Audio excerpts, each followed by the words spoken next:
Hello दोस्तों, कैसे हो आप लोग। तो फाइनली मेरा आईबीपीएस पीओ का इंटरव्यू कल यानी कि 20 फरवरी को हो गया है। ठीक है, तो कल ही वीडियो बनाने का टाइम लगा नहीं क्योंकि वहाँ से निकलते निकलते लगभग 6 साढ़े 6 हो गए थे। फिर रात की ट्रेन थी, तो अभी 21 को पहुँच के मैं वीडियो बना रहा हूँ। ठीक है, 20 फरवरी 2023 को जो मेरा इंटरव्यू था वो ग्रांड जेबीआर होटल लखनऊ में था। 1 बजे की मेरी रिपोर्टिंग थी, लेकिन मैं 12 बजे तक पहुंच गया था। और लगभग उस दिन जितने भी एस्पिरेंट्स थे, लगभग मोस्टली सब उत्तराखंड के ही थे। ठीक है, मतलब ज़्यादातर देहरादून, ऋषिकेश, यही सब मिल रहे थे। तो अब क्योंकि सारे एस्पिरेंट्स दूर से आए थे, तो हर कोई टाइम से पहले पहुंच गया था। लगभग 12 बजे तक मोस्टली 99% लगभग स्टूडेंट पहुंच गए थे। तो फिर 12:30 तक मेरा जो था, 12:30 तक बायोमेट्रिक भी हो गया था। और लगभग 1:30 2 बजे तक डीवी भी हो गया था। उसके बाद जो मेरा इंटरव्यू आया, लगभग 5:40 के आसपास तक मेरा नंबर आया। ठीक है, तो सबसे पहले मैं एंटर हुआ। मैंने सबको सेपरेटली गुड इवनिंग विश किया। उसके बाद जो बीच में चेयरमैन सर थे, उन्होंने बैठने के लिए कहा। मैंने कहा, मैं बैठ गया। उसके बाद जो सबसे पहला क्वेश्चन था उनकी तरफ से, वो था कि रॉ क्या है, रॉ की फुल फॉर्म क्या है और ये क्या काम करता है। ठीक है, तो काफ़ी अनएक्सपेक्टेड सा क्वेश्चन था, क्योंकि मैं बैंक का इंटरव्यू देने जा रखा था, तो ये सब मैंने कुछ पढ़ा नहीं था। जो मेरी तैयारी थी वो भी कुछ खास नहीं थी, बस ऐसे ही ऊपर ऊपर से नॉर्मल बैंकिंग के बारे में पढ़ रखा था।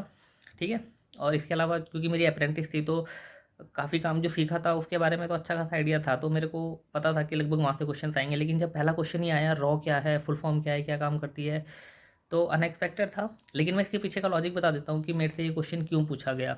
ठीक है, क्योंकि ये क्वेश्चन डेफिनेटली किसी और से नहीं पूछा गया होगा, ना ही इन फ्यूचर शायद पूछा जाएगा। ठीक है, मेरा जो सरनेम है राव, ठीक है, उसकी स्पेलिंग में RAW है। तो वो उस चीज़ को उन्होंने वहाँ पे पकड़ लिया और पूछा कि रॉ की फुल फॉर्म क्या होती है। अब ऐसा नहीं है कि मेरे को पता नहीं था, लेकिन वहाँ पे एकदम माइंड ब्लैंक हो गया कि पहला क्वेश्चन ही क्या पूछ दिया। ठीक है, वहाँ पे रिसर्च एंड विंग एनालिसिस करके मेरे मुंह से निकला, जबकि एक्चुअली में रिसर्च एंड एनालिसिस विंग होती है रॉ की फुल फॉर्म। तो वहाँ पे रिसर्च एंड विंग एनालिसिस मेरे मुंह से निकल गया। ठीक है, उन्होंने कहा ठीक है, तो क्या काम करती है ये। ठीक है, तो वहाँ पे भी मैं अच्छे से जवाब नहीं दे पाया। मैंने कहा सर कि इंटेलिजेंस की जो भी इंफॉर्मेशन होती है वो गैदर करती है फॉरेन कंट्री की।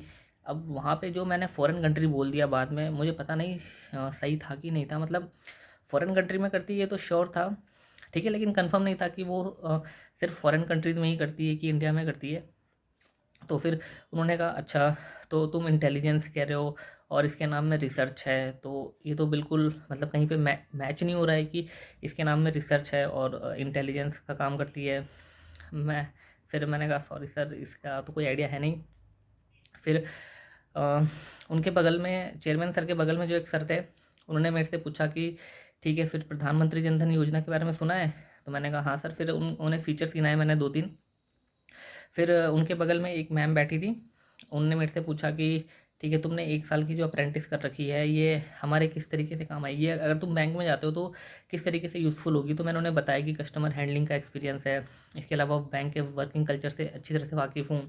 ठीक है, क्रॉस सेलिंग का भी आइडिया है, क्रॉस सेलिंग कर रखी है योनो ऐप में। पूरा डिजिटल सेक्शन मेरा था, तो वो सब करता था। ठीक है, तो इसके अलावा इसके बाद दोबारा से चेयरमैन सर ने कहा कि कहाँ से आए हो। तो मैंने बता दिया कि मैं यहाँ देहरादून से आया हूँ। ठीक है, बीटेक किया था 2016 में। मैंने कहा यस सर। ठीक है, फिर चेयरमैन सर के जो दूसरे साइड बगल में बैठे थे, उन्होंने कहा ठीक है, तुमने यूनो का नाम लिया, तो ये जो ऐप होते हैं ये काम किस तरीके से करते हैं। तो मैंने कहा, पहले तो उन्होंने पूछा कि किस प्लेटफॉर्म पे काम करते हैं, कोई प्लेटफॉर्म वगैरह भी होता है। तो मैंने उन्हें बताया कि यस सर, एंड्रॉयड प्लेटफॉर्म पे ये होते हैं और कुछ विंडोज़ पे भी काम करते हैं। ठीक है, तो उन्होंने पूछा काम किस तरीके से करते हैं, क्या टाई अप होता है इनका ट्राई कंपनीज के साथ। तो मैं क्वेश्चन समझ नहीं पा रहा था, या पता नहीं, वहाँ पे गेस नहीं कर पाया कि वो सर जानना क्या चाह रहे हैं। फिर नहीं, मैंने क्रॉस क्वेश्चनिंग में पूछा कि सर आप जानना क्या चाहते हैं, मैं समझ नहीं पा रहा हूँ। फिर जो भी मेरे को लग रहा था कि सर शायद ये जानना चाह रहे होंगे, मैं अपनी तरफ से कह रहा था। तो फिर मैं कहने लग गया सर, ये मतलब प्रोग्रामिंग होती है इन ऐप्स वगैरह की, और अलग से आईटी डिपार्टमेंट होता है। तो इतना सुनने के बाद उन्होंने कहा, उन्होंने दूसरे सर की तरफ इशारा किया कि अब आप पूछे। तो वो बिल्कुल भी सेटिस्फाइड नहीं लग रहे थे। ठीक है, फिर इसके बाद जो जिन सर की तरफ उन्होंने इशारा किया था, उन्होंने मेरे से पूछा कि अजित डोभाल जी के बारे में सुना है? मैंने कहा यस सर, कौन है ये? तो फिर मैं उन्हें बताने लग गया कि सर ये पहले चीफ़ ऑफ डिफेंस स्टाफ थे, चीफ़ ऑफ आर्मी स्टाफ हैं, तो चीफ़ ऑफ आर्मी स्टाफ थे। तो मैं बार बार थे कर रहा था। तो उन्होंने कहा कि थे इसका क्या मतलब है? मैंने कहा सर अभी कुछ टाइम पहले उनकी मतलब विमान क्रैश हो गया था, उसमें डेथ हो गई है। तो फिर जो दूसरी साइड चेयरमैन सर के बगल में सर थे, उन्होंने मजाक में कहा कि अरे यार छोड़ो, तुम मतलब जिंदा इंसान को मार दोगे। तब फिर चेयरमैन सर ने कहा कि शायद ये कंफ्यूज हो गया है जनरल बिपिन रावत जी से। तब मेरे को याद आया कि हाँ अरे यार जी क्या बोल दिया मैंने। फिर मैंने कहा सॉरी सर, मैं कंफ्यूज हो गया था बिपिन रावत, स्वर्गीय श्री बिपिन रावत जी से। तो उन्होंने कहा ठीक है, उन्होंने कहा ठीक है कोई नहीं। तो वहाँ पे थोड़ा सा लगा कि मतलब एम्बेरसिंग सा भी फील हुआ और काफ़ी अजीब सा भी लगा कि सच में मतलब इतनी अलग अलग दो बड़ी बड़ी पर्सनैलिटी के बीच में कन्फ्यूज़न। और मेरे साथ ये थोड़ा सा रहा है कि मैं दोनों में कन्फ्यूज़ कर जाता हूँ। बट ये क्वेश्चन बिल्कुल आउट ऑफ द बॉक्स आया था।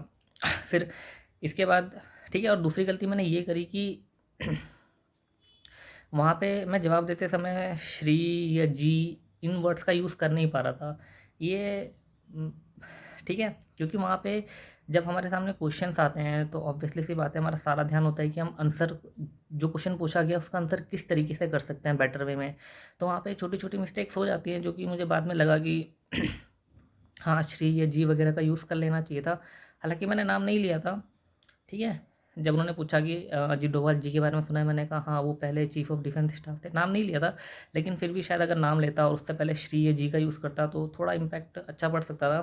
खैर, फिर जिन सर ने अजीत डोभाल जी के बारे में पूछा था, उन्होंने ये पूछा कि अगर आता होगा तो बताना, वरना तुरंत मना कर देना। पहले ही उन्होंने कह दिया। उन्होंने पूछा एनआरई और एनआरओ अकाउंट में डिफरेंस क्या होता है? अब चूँकि मेरे को बिल्कुल भी आइडिया नहीं था, मतलब थोड़ा बहुत आइडिया था, लेकिन कोई मतलब नहीं था कि अगर मैं वो थोड़े बहुत में फिर वही टूटी-फूटी रुक-रुक के जवाब देता, तो उन्होंने पहले ही कह दिया था कि नहीं आता होगा तो मना कर देना। तो मैंने कहा सॉरी सर, इसके मेरे को नहीं आता है, ठीक है। फिर चेयरमैन सर ने बीच में हाँ, ये चीज़ पूछी थी कि तुमने 1 साल की अप्रेंटिस करी, हाँ, तो उन्होंने परमानेंट नहीं किया किसी को भी इस तरीके से? तो मैंने कहा नहीं सर, परमानेंट तो नहीं किया। फिर उन्होंने पूछा ऐसा क्यों? फिर मतलब फ़ायदा क्या हुआ? कुछ अलग से सैलरी वगैरह मिलती थी? तो मैंने उन्हें बताया कि हाँ, स्टाइपेंड मिलता था। और साथ में ये भी बताया कि सर, क्योंकि ये नोटिफ़िकेशन में पहले से क्लियर मेंशन था कि ये चीज़ जो है वो सिर्फ़ 1 साल के लिए है और 1 साल बाद हमें रिलीव कर देंगे। तो उन्होंने पूछा ठीक है, फिर इसका फ़ायदा क्या हुआ सैलरी के अलावा? तो मैंने उन्हें बताया कि सर हमें अपॉर्चुनिटीज़ मिलती है, क्योंकि जिन किसी ने भी अप्रेंटिस कर रखी होती है, बीएफएसआई की तरफ से मेल जाता है जहाँ पे भी प्राइवेट बैंक्स वगैरह में अगर वैकेंसी खाली होती हैं, तो वो हमें वो अपॉर्चुनिटीज़ देते हैं कि हम अप्लाई कर सकते हैं।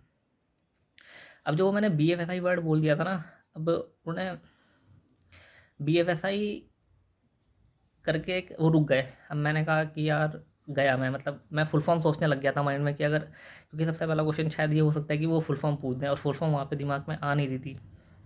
खैर उन्होंने फुल फॉर्म नहीं पूछी। फिर उन्होंने पूछा कि अप्लाई क्यों नहीं किया, अप्लाई किया तुमने? मैंने कहा नहीं सर, एक ही बार मेल आया था, एक्सिस बैंक की, येस बैंक के लिए था शायद, तो वो मेरे स्टेट के लिए था नहीं, तो इसलिए मैंने अप्लाई नहीं किया।